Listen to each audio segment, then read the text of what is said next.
کا heart attack ہے ان کو، اور چھوٹی چھوٹی باتوں پہ 10 سال قید ہوتی ہے اسے، راشد کو 4 کیسز میں، کھانسنے پہ بھی 10 سال سزا ہے، یعنی 40 سال سزا ہے.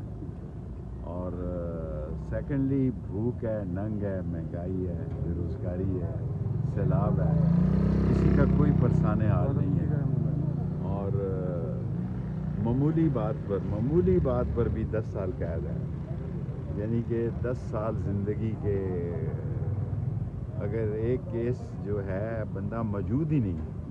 میں اون اوتھ میں کعبے کی چھت پہ گیا ہوں، قسم کھا کے کہتا ہوں کہ راشد شفیق نے فیصل آباد دیکھا ہی نہیں ہے، اور اس کے والد کی کنڈیشن ٹھیک نہیں ہے. اللہ تعالیٰ رحم کرے. اس کی والدہ بھی اسی طرح وفات پائی اور وہ جنازہ نہیں پڑھ سکا.